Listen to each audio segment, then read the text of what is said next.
오늘 7월의 넷째 주일을 맞아서 하나님의 전에 나와 예배하신 우리 모든 성도님들을 주님의 이름으로 사랑하고 축복합니다. 잘 오셨습니다. 오늘 이 시간에는 시편 92편 12절에서 15절 말씀을 중심으로 해서 누가 여호와의 집에 심긴 자인가 라는 제목으로 잠시 함께 은혜를 나눠보려고 합니다. 오늘 시편 92편은 크게 세 부분으로 나눠볼 수 있습니다. 먼저 1절에서 5절에 있는 이야기는 하나님의 성실하심과 진실하심이 얼마나 큰지를 얘기하고 있고, 그리고 6절에서 9절까지는 어리석은 자와 악인의 결말이 어떤지를 보여주고 있습니다. 그리고 10절부터 15절에는 의인은 어떠한 자가 의인이며 의인의 또한 결말이 어떻게 끝나는지를 보여주고 있는 대목이 오늘 시편 92편의 전체적인 내용입니다. 근데 제가 오늘 특별히 92편 12절에서 15절 말씀을 정한 것은 오늘 13절 말씀에 있는 이는 여호와의 집에 심겼으며 라고 하는 이 말씀에 제가 초점이 맞춰져 있기 때문에 그렇습니다. 제가 여러분들에게 한번 여쭤보겠습니다. 한번 대답을 해보십시오. 우리 성경에서 보면 이러한 단어들이 많이 나오는데, 특별히 의인과 악인이란 단어가 많이 성경에서 나오는 것을 우리가 확인해 볼 수 있죠. 자, 과연 누가 의인이며 누가 악인일까요? 그걸 먼저 말씀드리기 전에 이걸 한번 생각해 보십시오. 상식적인 선에서 세상 사람들은 어떤 사람을 의인이라고 하고 어떤 사람을 악인이라고 할까요? 아마 상식선에서 생각하시면 의인과 악인의 구분이 굉장히 쉬울 겁니다. 왜냐하면 이거는 굉장히 도덕적인 측면이 있거든요. 제가 뉴스를 잘 안 봅니다. 왜냐하면 좋은 얘기가 별로 없어서. 그런데 우연히 제가 핸드폰으로 인터넷 서핑을 하는 중에 그 무차별 살인이라는 단어가 핸드폰 그 인터넷 서핑 가운데 단어 검색에 떠서 이게 뭐지 하고 찾아봤더니, 지금 제가 어딘지 정확하게 장소는 기억이 안 나는데 대충 훑어봐서 어떤 사람이 지하철역인지 길거리인지 모르겠습니다만 길거리를 가다가 그냥 무차별로 사람을 죽인 사건이 오늘 뉴스에 보니까 떴더라고요. 근데 이 사람이 뭐라고 했냐면 참 허무맹랑하고 황당한 이야기를 했는데, 왜 사람을 죽였습니까? 그랬더니 내가 불행해서 다른 사람도 불행했으면 좋겠다. 그래서 죽였다는 거예요. 제가 그걸 보고 무슨 생각을 했냐면, 오늘날 세상은 내가 행복해도, 내가 좋아도, 내가 잘 살아도 표현을 하면 안 되는 세상이구나. 왜냐하면 잘못 표현하면 뉴스에 나온 것처럼 죽을 수도 있겠다 라는 생각이 들더라고요. 이게 단적인 건데요, 오늘날 세상이 얼마나 무섭고 두렵고 공포스럽고 험악한 세상인지를 단적으로 보여주는 거죠. 옛날에는요, 여기 우리 교회 성도님들은 나이 드신 분들이 많으니까 어저께 수련을 하는데 식사 중에 어떤 얘기가 나오면 농담 삼아서 농담으로 얘기하다가 어떤 이야기가 나왔냐면, 옛날에는 흙밭에 떨어진 것도 주워 먹었는데 이런 얘기를 해요. 근데 요즘에는 주워 먹으면 안 된단 말이죠. 그래서 저도 어릴 때 좀 창피한 얘기긴 하지만 저희 어머니는 모르실 거예요. 저도 막 흙 집어먹고 막 그랬거든요, 어릴 때는. 예. 그런 친구들이 많았으니까. 요즘에는 눈 먹으면 안 되잖아요. 옛날에는요, 이게 눈 떨어지면은요, 이렇게 입 벌리고 하고 받아먹기도 했어요. 이게 비 오잖아요. 그러면 지금은 뭐 산성비라 그래서 맞으면 머리 빠진다고 맞지도 않잖아요. 옛날에는 비 오면은요, 일부러 하고 받아먹기도 했다고요.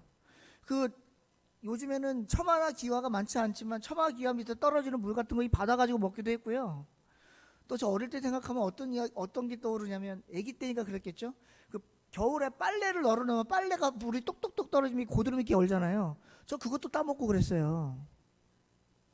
근데 멀쩡하게 살아있잖아요. 옛날에 흙밭에 떨어져서 주워 먹어도 아무 문제가 없었어요. 왜냐하면 그때는 공기가 깨끗했으니까. 근데 지금은 그렇게 하면 큰일 납니다. 암 생겨요. 제가 무슨 말씀 드리고 싶어서 이 얘기를 하냐면, 어릴 때, 그러니까 제가 어릴 때는 그만큼 사람들이 순수했어요. 그래서 누가 자랑을 해도 뭐 사촌이 땅을 사면 배 아프다는 속담도 있지만 다 칭찬해주고 다 기뻐해주고 잔치가 벌어질 정도로 동네에서. 요즘에도 우리 동네 보면, 현리에 보면 이렇게 누가 뭐 좋은 대학 들어가면 플래카드 붙고 그러잖아요. 그건 뭐예요? 자랑하려는 게 아니라 누구네 집 자녀가 좋은 대학 들어갔으니 우리 동네 사람들 다 같이 가서 뭐 해주자는 거예요? 축하해주자는 거잖아요. 그 무슨 말이에요? 그만큼 좋은 일은 서로 나누자. 우리 흔히 그런 말 하잖아요. 좋은 일은 나누면 뭐가 되고 배가 되고, 나쁜 일을 나누면 뭐가 된다? 반이 된다. 근데 요즘에는요, 좋은 일 나누면 잘못하면 죽겠다니까요. 내가 불행하니까 저 사람도 불행해야 된다고 죽였단 말이에요. 그 사람은.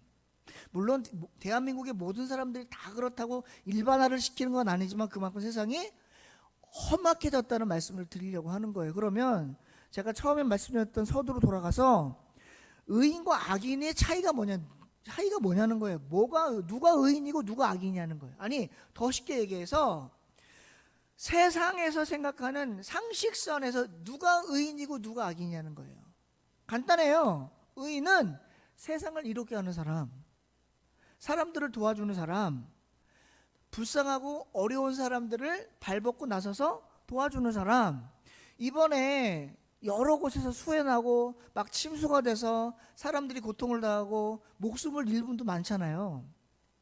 어떤 한 뉴스를 보니까 거기에는 그 어딘지 정확하게 지방은 기억이 안 나는데 그 지역에 물난리가 많이 나는데 한 분이 4명의 목숨을 구했다는 거잖아요. 그래서 파란색 티셔츠 입으신 분 찾습니다. 알고 봤더니 그 지역 공무원이었다는 거 아닙니까? 그분 어떻게 해요? 의인이라 그러잖아요. 사람의 목숨을 살렸으니까. 그러니까 간단해요. 세상에서의 의인과 악인은 상식선에서 간단합니다. 남들에게 이로운 일을 하면, 다른 사람들에게 좋은 일을 하면 의인이고요. 악인은 누구냐?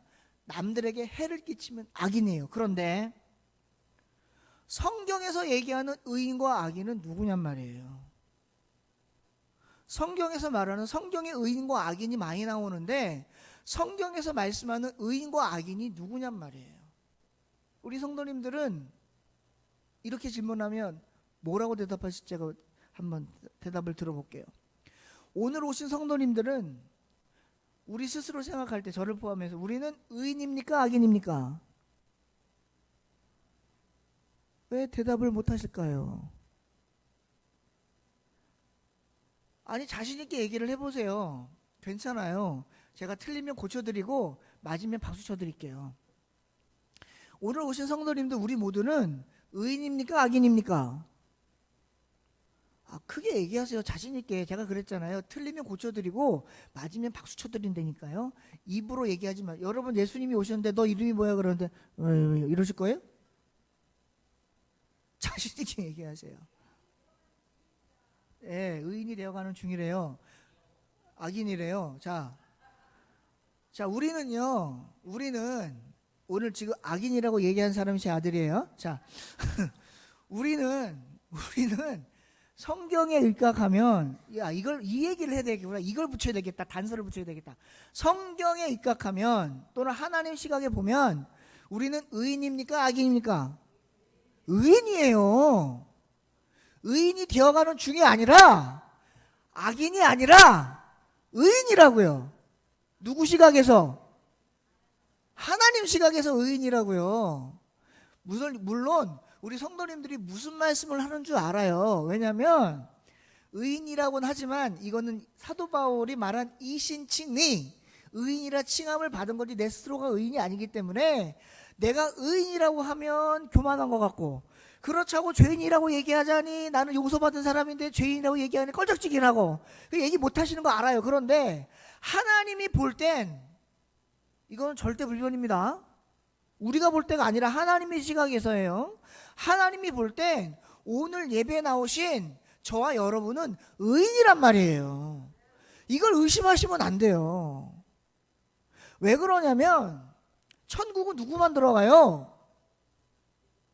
악인이 들어가요? 의인이 들어가요? 의인이 들어가요. 물론 우리가 세상에 살면서 여전히 죄를 짓죠. 우리가 세상에 살면서 여전히 많은 허물이 있습니다. 그걸 부인하는 게 아니에요. 그래서 우리는 누가 필요한 거예요? 그래서 하나님이 필요한 거예요. 그래서 성령님의 도우심이 필요한 거고, 그래서 예수 그리스도의 십자가의 보혈이 우리에게 귀한 거예요. 우리가 죄인이 아니라는 말이 죄를 짓지 않는다는 말이 아니에요. 그러나 하나님의 시각에서 보면 우리는 다 누구예요? 의인이란 말이에요. 그거에 대한 자존감, 자존심, 자부심은 여러분들이, 저와 여러분들이 갖고 있어야 돼요. 왜 그러냐면 오늘 제가 그랬잖아요. 시편 92편 1절에서 15절 말씀을 내용상 구분을 해보면 세 가지로 구분할 수 있는데, 1절에서 5절까지는 뭐예요? 하나님에 대한, 하나님의 신실하심과 하나님의 성실하심을 찬양한 거. 그 다음에 6절에서 9절까지는 뭐예요? 악인과 어리석은 자에 대한 거. 그 다음에 10절부터 15절까지가 뭐예요? 의인에 대한 거라 그랬잖아요. 오늘 여러분 12절에 보시면 특별히 뭐라고 되어 있냐면 이렇게 얘기해요. 뭐로 시작해요? 의인은 이러고 시작해요. 의인은 뭐같이? 종려나무같이 번성하며 레바논의 백향목같이 성장한다는 거예요. 여러분, 우리가 아까 제가 뭐라 했어요? 우리는 하나님의 시각에서 의인이다 악인이다? 자신 있게 말씀하셔야 돼요. 이건 진짜로. 세상에서 당신은 누굽니까? 그럼 나는 의인입니다. 이러면 교만이지만 하나님이 저를 의인이라고 불러주셨습니다. 이게 정확한 거예요. 나는 의인이야. 이건 세상의 관점, 그리고 사람의 관점. 그런데 당신은 의인입니까? 죄인입니까? 라고 했을 때 하나님이 저를 의인이라 불러주셨습니다. 이게 성경적인 정확한 대답 100%. 이게 100점짜리. 그러니까 누가 물어보든 간에 당신은 의인입니까? 죄인입니까? 그러면 저는 하나님의 관점에서, 하나님의 시각에서 하나님이 저를 의인이라고 불러주셨습니다. 이렇게 말씀하시기를 주님의 이름으로 축원드립니다. 그게 맞는 거예요. 그게 맞는 거예요. 오늘 의인은 종려나무같이 번성한대요. 종려나무같이 번성한대요. 저는 성경에 보시면, 여러분 성경에 보시면요, 이런 단어들이 많이 나와요. 특별히 비유가. 좋은 건, 구약 성경에 좋은 거는, 좋은 거에 대한 건 종려나무 백향목. 나쁜 거는 뭐에 대한 비유가 많냐면 풀에 대한 비유가 많아요. 오늘도 7절에 보시면 뭐라고 되어 있냐면 악인들은 풀같이 자라고 악을 행하는 자들은 다 흥황할지라도 영원히 멸망한다, 이렇게 되어 있거든요. 근데 그거의 반대급부로 12절에 의인을 누구로 비유한 거냐면 종려나무와 백향목같이 표현을 한 거예요. 그러면 도대체 종려나무가 왜 의인으로 표현될까? 종려나무가 뭔데? 여러분, 그 솔로몬이 나라를 다스릴 때 이스라엘, 특별히 예루살렘 성전을 중심으로 한 이스라엘에 종려나무가 엄청나게 많았대요. 백향목이 엄청나게 많았다는 거예요. 그 종려나무가 뭐고 백향목이 뭔데 그렇게 좋은가 봤더니, 이 종려나무는요, 어떠한 나무냐면 여름의 뜨거움과 겨울의 추위를 견뎌내면서 푸릇푸릇한 자신의 모습을 절대 잃지 않는 게 종려나무랍니다. 우리나라도 그런 나무 있잖아요. 무슨 나무예요 그게? 그게 소나무 아니에요? 근데 종려나무가 그렇다는 거예요. 겨울의 뜨거움, 그 다음에 겨울의 뜨거움이래. 여름의 뜨거움, 겨울의 추위를 견디면서 자신의 푸르름을 잃지 않는 것이 종려나무라는 거예요. 그러면 의인을 왜 종려나무에 비유했을까?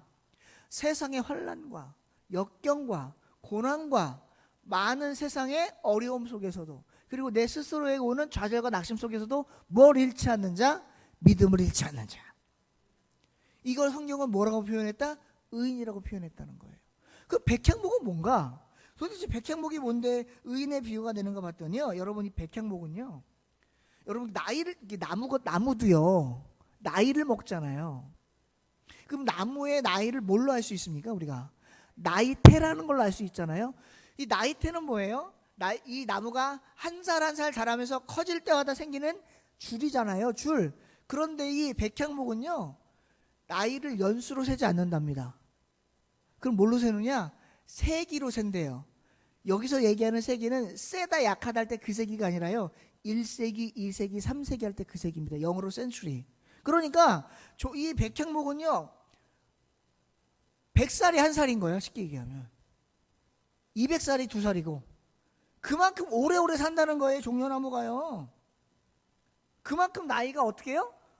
많이 먹도록 쇠하지도 않고 죽지도 않고 살아간다는 거예요. 그러니까 하나님께서 의인을 백향목같이 뭐 한다 그래요? 지금 성장한다 그래요. 성장한다.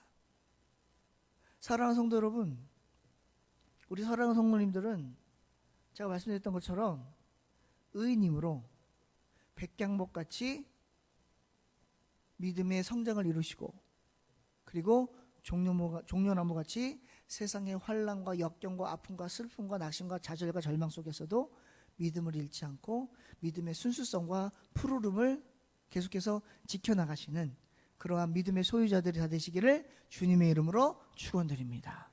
그러면 여기서 질문.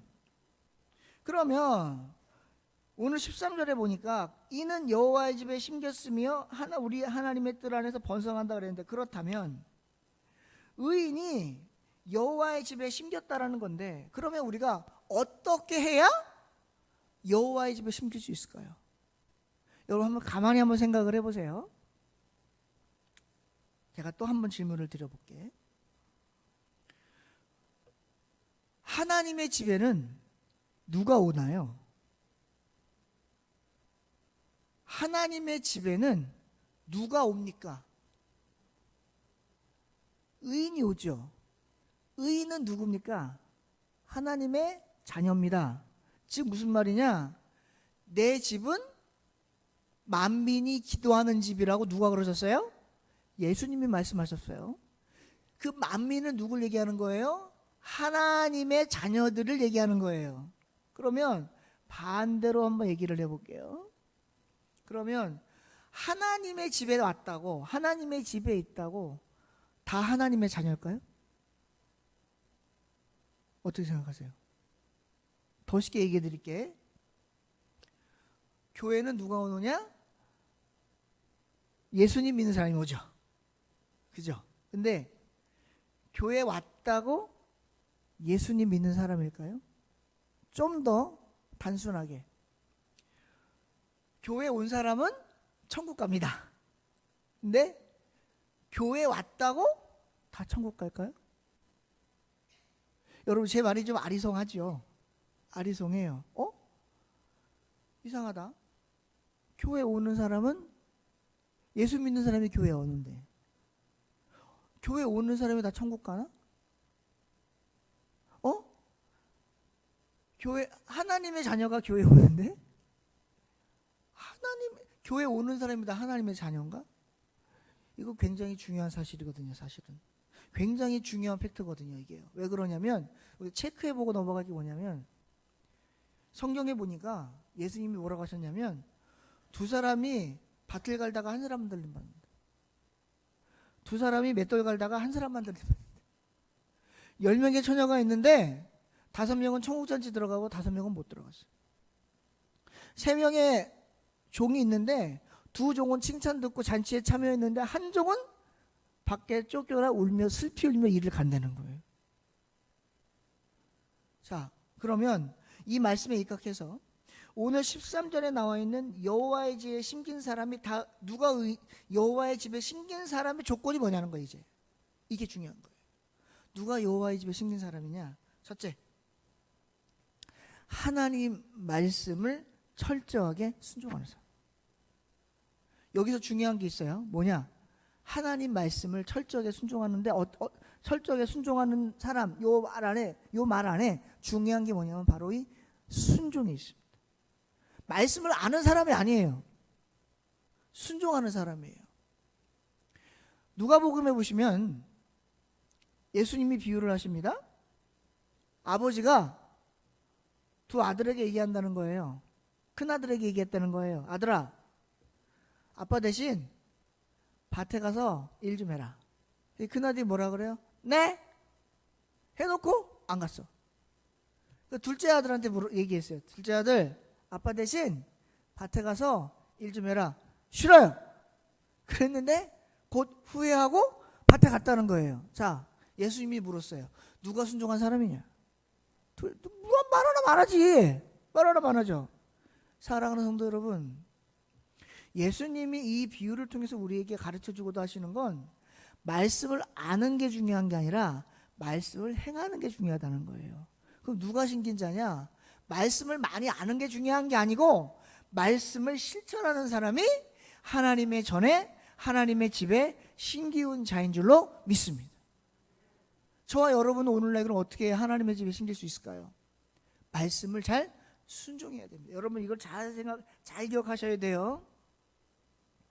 모든 나무들이요 하나님의 집에 들어올 수 있습니다.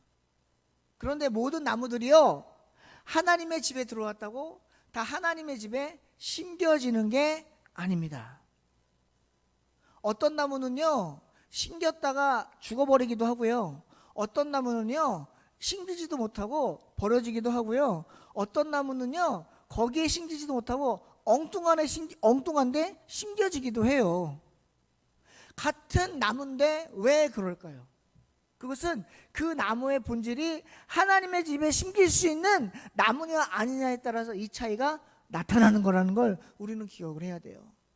그러면 그 나무가 하나님의 집에 심겨질 만큼 보기도 좋고 아름답고 튼튼하고, 그리고 이 나무가 심겼을 때 하나님의 집에 심겼을 때 하나님의 집에서 뭘 많이 맺어야겠어요?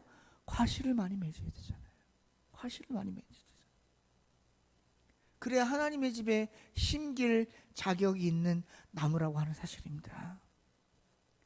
오늘날 많은 성도님들이 그럽니다. 나는 말씀대로 살아. 나는 하나님을 믿어. 나는 하나님을 정말 잘 믿어. 나는 하나님만 보고 가.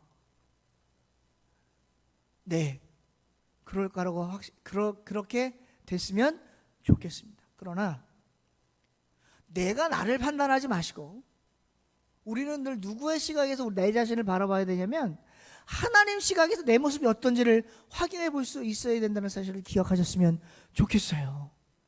하나님 시각에서 내가 지금 어떤 모습인가? 하나님 시각에서 내가 지금 어떠한 삶을 살고 있는가? 하나님 시각에서 내가 정말 하나님 집에 심길 만큼 견실한 보기 좋은 나무인가?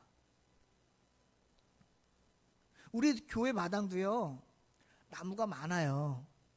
그런데 제가 목사인데요 이런 생각이 들어요. 이 나무는 있으니까 너무 좋아. 근데 어떤 나무는 없었으면 좋겠어요. 왜냐하면 자꾸 교회의 외관을 망치고 피해를 주는 나무들이 있단 말이에요. 어떻게 그 나무는요? 잘라내야죠. 그래서 우리 교회에 아마 제가 와서 솔찬이 되는 나무들이 많이 잘려나갔어요. 왜? 교회 외관을 해치니까. 근데 어떤 나무는 이 나무는 뽑으면 안 돼. 왜? 이 나무는 우리 교회에 꼭 필요한 나무야. 그 나무는 계속 있는 거예요. 계속 있는 거예요. 사랑하는 성도 여러분, 저는 우리 성도님들이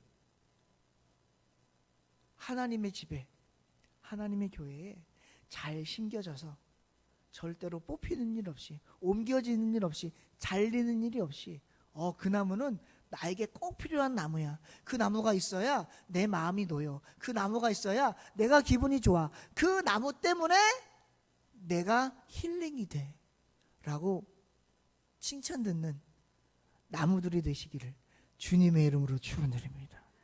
오늘 성경에 보니까 뭐라 그러냐면요 14절에 그런 나무는요 늙어도 여전히 결실하고 진액이 풍족하고 빛이 청청하다는 거예요. 제가 아까 백향목 말씀드렸잖아요. 백향목이 어떻게 나이를 셀 때 1살, 2살이 아니라 1세기, 2세기 이렇게 된다 그랬잖아요. 이 백향목이 저는 본 적이 없는데 백향목을 찾아보니까 이게 열매를 맺는데요. 백향목이. 근데 이게 열매를 맺는데요. 백향목이 아니라 종려나무가 죄송합니다. 종려나무가 열매를 맺는데요. 이게 열매가 완전히 숙성되잖아요. 완전히 크잖아요. 그러면 열매 한 개당 무게가 100kg에서 200kg래요.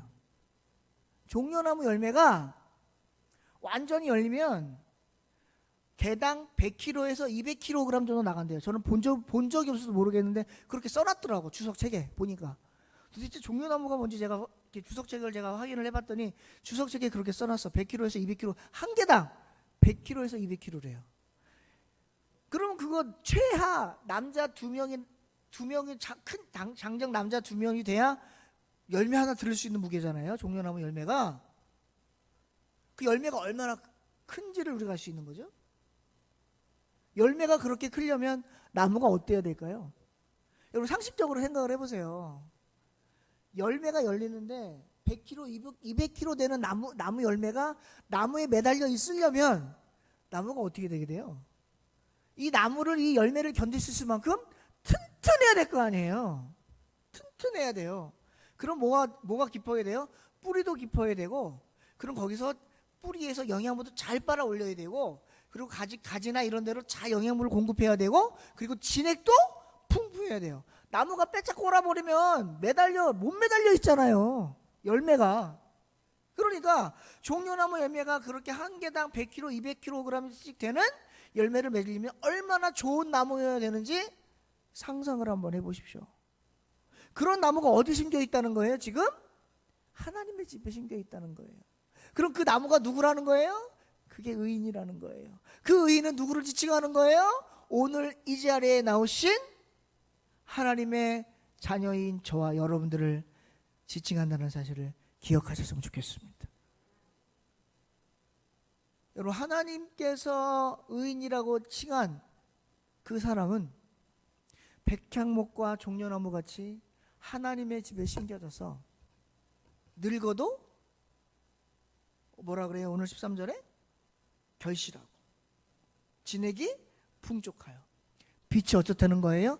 청청하다는 거예요. 제가 종려나무가 어떻다고요? 여름의 뜨거움과 겨울의 추위를 이겨내며 그 푸른 빛을 잃지 않는다. 청청하다. 제가 이렇게 말씀드렸더니 어떤 분이 그래요. 아유, 목사님 정말 그랬으면 좋겠어요. 늙어도 피부가 팽팽했으면 좋겠고요. 늙어도 그냥 몸매가 매끈했으면 좋겠고요. 늙어도요 늘씬늘씬하고 막 모든 남자들이 막 쳐다보는 그런 사람이 됐으면 좋겠어요. 그런 얘기를 하는 게 아니에요. 제가 그래서 뭐라 그럴게요? 그렇게 되고 싶으시면 저를 찾아오지 마시고 성경외과로 가십시오. 제가 그랬어요. 성경은 그걸 얘기하는 게 아니에요. 겉모습을 얘기하는 게 아니에요. 우리의 내면을 얘기하고 영의 상태를 얘기하는 거지. 늙어도 믿음이 청청하고, 육체는 늙어도 우리 흔히 그런 말 하잖아요. 어르신들, 내가 비록 나이는 70, 80이지만 마음은 28 청춘이야 그러시잖아요. 믿음이 28 청춘이 되시라는 거예요. 믿음이 순수함을 가지시라는 거예요. 세상에 그 어떤 풍파가 와도, 세상에 그 어떤 어려움이 와도, 세상에 그 어떤 낙심과 절망이 와도 내가 그것 때문에 노쇠하고 늙고 병들고 앞에서 쭈그렁 방탱이 되는 영이 되지 말고 청청하고 푸릇푸릇한 종려나무 같이 여름의 뜨거움과 겨울의 추움을 이겨내어 빛이 청청하듯이 영의 상태가, 믿음의 상태가 그렇게 청청하게 되어라. 그런 사람은 늙어도 영의 진액이 풍부하여 늙어도 많은 믿음의 열매를 맺으며, 지금 그 얘기를 하고 있는 거예요. 지금 우리 사랑하는 성도님들, 제발 이렇게 말씀 안 하셨으면 좋겠습니다. 아유, 난 이제 늙어서 못해. 우리 교회 늙은 사람밖에 없는데 누가 해? 아유, 난 무릎이 아파서 못해.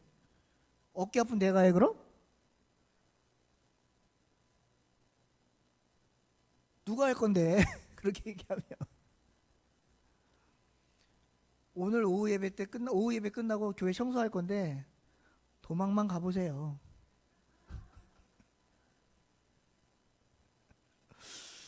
사랑하는 성도 여러분, 말씀을 정리할게요. 제가 오늘 어려운 말씀 안 드렸고요. 간단한 아주 심플한 말씀드렸어요. 의인은 누구의 입장에서 의인이어야 된다? 하나님 보실 때 의인이어야 된다. 우리는 이신칭의의 신학적 이론을 가진 사람들이잖아요. 왜 우리가 의인입니까? 우리가 의인일 수 있는, 하나님 보실 때 우리가 의인이라고 하는 이유는 하나밖에 없어요. 왜? 믿기 때문에.